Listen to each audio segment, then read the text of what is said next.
Brought to you by Agilus Diagnostics. Health test की बात आती है तो मैं भरोसा करता हूँ India's largest diagnostics company Agilus Diagnostics. खुद को टेस्ट करते रहो। इस बार इन सभी विधानसभा की सीटों पर बीएसपी भी अकेले ये चुनाव लड़ रही है, तो तब से बीजेपी व सपा गठबंधन की नींद उड़ी हुई है। अब बीजेपी बटेंगे तो कटेंगे और सपा एंड कंपनी के लोग क्या कह रहे हैं, जुड़ेंगे तो जीतेंगे। इन नारों को प्रचारित करने व इनकी पोस्टरबाजी आदि भी खूब करने में लगी है। प्रदेश की जनता को इनके ये हवाई नारों व पोस्टरबाजी आदि के चक्कर में बिल्कुल भी नहीं पड़ना चाहिए। और अब ऐसा लगता है कि यहाँ हो रहे उपचुनाव में सपा अपने गुंडों, बदमाशों व माफियाओं को अंदर अंदर ये कह रहे हैं कि ये उपचुनाव जीतोगे तो आगे सरकार बनाओगे, तभी फिर बचे भी रहोगे। इन दोनों पार्टियों से, इनके गठबंधन से दूर रहेंगे तो बचे रहेंगे। जब से यूपी में 9 विधानसभा की सीटों पर उपचुनाव घोषित हुए हैं और इस बार इन सभी विधानसभा की सीटों पर बीएसपी भी अकेले ये चुनाव लड़ रही है, तो तब से बीजेपी व सपा गठबंधन की नींद उड़ी हुई है। जब से उन्हें मालूम पड़ा कि बीएसपी भी 9 विधानसभा की सीटों पर बाई इलेक्शन लड़ रही है, तो तब से बीजेपी व सपा गठबंधन की नींद उड़ी हुई है।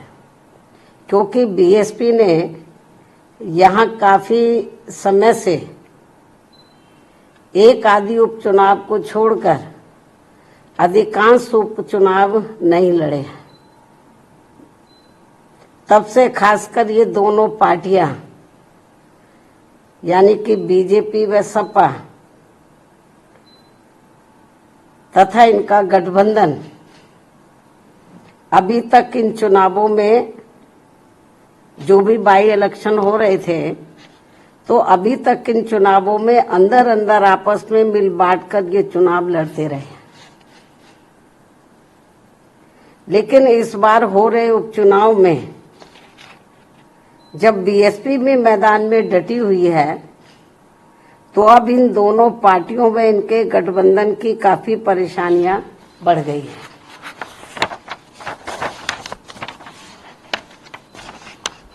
जिससे जनता का ध्यान बांटने के लिए अब बीजेपी बटेंगे तो कटेंगे और सपा एंड कंपनी के लोग क्या कह रहे हैं, जुड़ेंगे तो जीतेंगे। इन नारों को प्रचारित करने व इनकी पोस्टरबाजी आदि भी खूब करने में लगी है। जबकि इनकी हर मामले में रही दोगली सोच व नीतियों को ध्यान में रखकर वास्तव में होना ये चाहिए कि बीएसपी से जुड़ेंगे तो आगे बढ़ेंगे व सुरक्षित भी रहेंगे। हालांकि प्रदेश में विकास व कानून व्यवस्था के मामले में बीएसपी की रही सरकार की तुलना में बीजेपी की वर्तमान में चल रही सरकार से व इसके पूर्व में सपा के रहे शासनकाल से भी जनता को ये जरूर सोचना चाहिए कि इन तीनों में से केवल बीएसपी का ही शासनकाल काफी बेहतरीन रहा है। ऐसे में इनको ये हवाई नारों, ऐसे में इनको प्रदेश की जनता को इनके ये हवाई नारों व पोस्टरबाजी आदि के चक्कर में बिल्कुल भी नहीं पड़ना चाहिए। इसलिए अपनी कमियों की वजह से ही अब बीजेपी के लोग ये नारा लगाकर उपचुनाव में वोट मांग रहे हैं कि बटेंगे तो कटेंगे, ये नारा लगाकर वोट मांग रहे हैं। तथा वही सपा के लोग भी ये नारा लगाकर वोट मांग रहे हैं कि जुड़ेंगे तो जीतेंगे। जबकि इनकी आड़ में ये दोनों पार्टियां यहाँ के लोगों को केवल गुमराह कर रही हैं। इन नारों की आड़ में तो ये दोनों पार्टियां और इनके गठबंधन यहाँ के लोगों को केवल गुमराह कर रहे हैं। जिनसे इन सीटों के वोटरों को, मतदाताओं को सावधान रहना बहुत जरूरी है।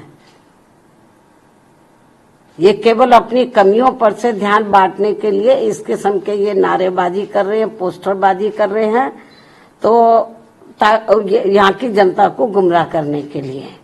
तो जिनसे इन सीटों के मतदाताओं को सावधान रहना बहुत जरूरी है। इतना ही नहीं, बल्कि सपा की रही सरकार में तो यहाँ अधिकारी लोग नहीं, बल्कि सपा के गुंडे, बदमाश, माफिया आदि ही ज्यादातर इनकी सरकार चलाते रहे। और अब ऐसा लगता है कि यहाँ हो रहे उपचुनाव में सपा अपने गुंडों, बदमाशों व माफियाओं को अंदर अंदर ये कह रहे हैं कि ये उपचुनाव जीतोगे तो आगे सरकार बनाओगे, तभी फिर बचे भी रहोगे। अपने गुंडे, बदमाश, माफियाओं को अंदर अंदर ये कह रहे हैं। इस किस्म की रिपोर्टें भी हमें सुनने के लिए मिल रही हैं। इस प्रकार से इन विरोधी पार्टियों की ऐसी सोच व धारणा से दूर रहकर अब बीएसपी ये चाहती है कि इनसे दूर रहेंगे तो बचे रहेंगे। इन दोनों पार्टियों से, इनके गठबंधन से दूर रहेंगे तो बचे रहेंगे। और अब समय आ गया है कि लोगों को खुद ही इन विरोधी पार्टियों के इस प्रकार के घिनौने, विषैले व संकीर्ण राजनीति के छलावों आदि से बचने के साथ ही इनके गुमराह करने वाले